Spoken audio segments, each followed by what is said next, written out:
ఉమ్మడి ఆంధ్రప్రదేశ్ రాష్ట్ర బీఎస్పీ మాజీ ప్రధాన కార్యదర్శి డాక్టర్ చిరంజీవి కొల్లూరి సంస్మరణ సభను బాగ్లింగంపల్లి సుందరయ్య విజ్ఞాన కేంద్రంలో ఏర్పాటు చేశారు.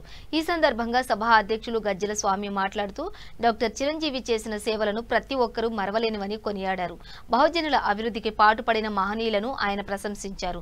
డాక్టర్ చిరంజీవి కొల్లూరి గారి ఆశయం బహుజన తెలంగాణ కావాలని, ఆయన ఆశించిన విధంగానే ఎస్సీ, ఎస్టీ, బీసీ ప్రతి ఒక్కరూ పోరాడి ఉవ్వెత్తున సభా సమావేశాలు ఏర్పాటు చేసి బహుజన తెలంగాణను సాధించుకోవాలని పిలుపునిచ్చారు. ఈ కార్యక్రమాన్ని బహుజన సమాజ మిత్ర బృందం ఆధ్వర్యంలో నిర్వహించారు. కార్యక్రమంలో Gajjala Balaswamy, Chilakapati Phule, doctor Adams, doctor Chiranjeevi Kolluri అభిమానులు పాల్గొన్నారు.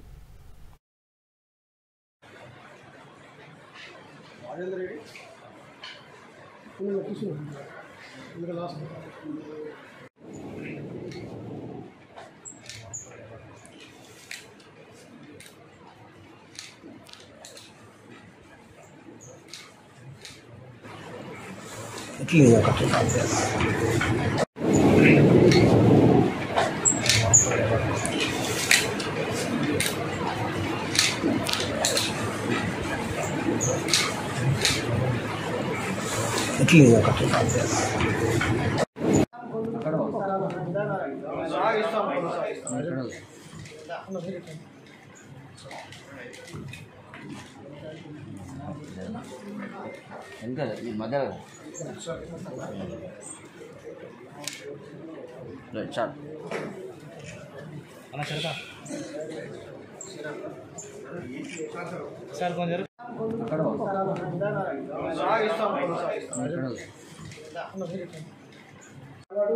గజ్జల సామాన్లు ఈ సమావేశానికి రాగానే ఈ మధ్యనే సార్ మీద 2-3 వ్యాసాలు వచ్చినాయి. ఆంధ్రప్రదేశ్ పేపర్లో, విశాలాంధ్రలో ఆ పేపర్ షేట్ అవి కూడా కట్ చేసి దాచుకోవడం జరిగింది. ఈ విషయం గజ్జల సామాన మరి డాక్టర్ కొల్లూరి చిరంజీవి గారి సంస్మరణ సభకు రావాలని చెప్పగానే మరి విషయం ఎలా ఉంటే తప్పకుండా రావాలని రావడం జరిగింది. మరి అన్నగారు ఇంత మంచి కార్యక్రమం తీసుకున్నందుకు సారు అభిమానులుగా మనం కూడా ఉమ్మడి కరీంనగర్ జిల్లాలో కూడా సారు సంతాప సభ గజ్జల సామాన్య నాయకత్వంలో ఏర్పాటు చేయాలని చెప్తూ ఈ అవకాశం డాక్టర్ చిరంజీవి గారి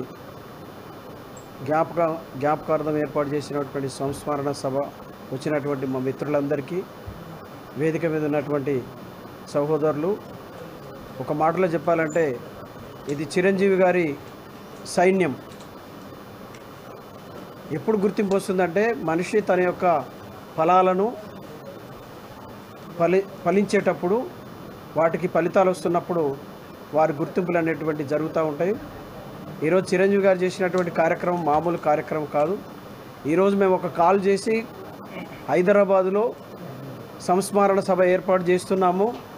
ఎలాంటి పార్టీ బ్యానర్ లేకుండా ఆయన పేరు మీదనే ఈ కార్యక్రమాన్ని తీసుకొని నేను అందరి కార్యకర్తలతో అన్ని జిల్లాలతో మాట్లాడినప్పుడు మనంతా మరి వారితో కలిసి పనిచేసాం.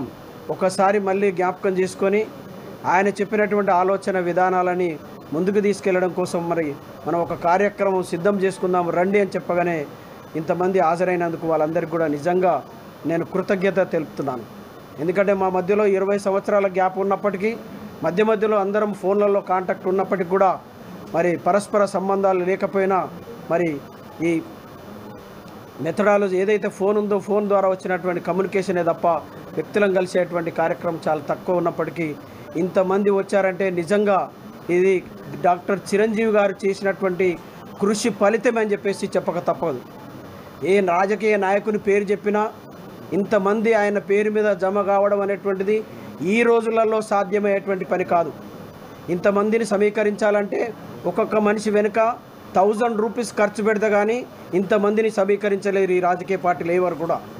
కానీ ఇప్పుడు ఇక్కడికి వచ్చినటువంటి వాళ్ళు స్వతహాగా వాళ్ళ డబ్బులతోని వాళ్ళ ప్రయాణాన్ని సాగించి ఈ కార్యక్రమంలో భాగస్వామ్యం అవుదాం, అసలు చిరంజీవి గారి తోని మనం ఆయనతో నడిచినటువంటి దాన్ని పాలు పంచుకుందాం అనే ఉద్దేశంతో నిజమైనటువంటి కార్యకర్తలు, నిజమైనటువంటి సైనికులు, బహుజన సైనికులు కాంశీరామ్ గారి యొక్క మెథడాలజీని నడిపించడానికి అవకాశం దొరికితే ఆంధ్రప్రదేశ్లో, తెలంగాణ రాష్ట్రాలలో బహుజన సమాజ్ పార్టీని అధికారంలోకి తీసుకురావడానికి ఒక అడుగు కూడా వెనుకేయకుండా కాంశీరామ్ గారి యొక్క మెథడాలజీని, డాక్టర్ చిరంజీవి గారి యొక్క ఆలోచన విధానాన్ని తయారు చేసినటువంటి క్యాడర్ క్యాంపులో వచ్చినటువంటి రిజల్టే ఈ మీటింగ్ అని చెప్పి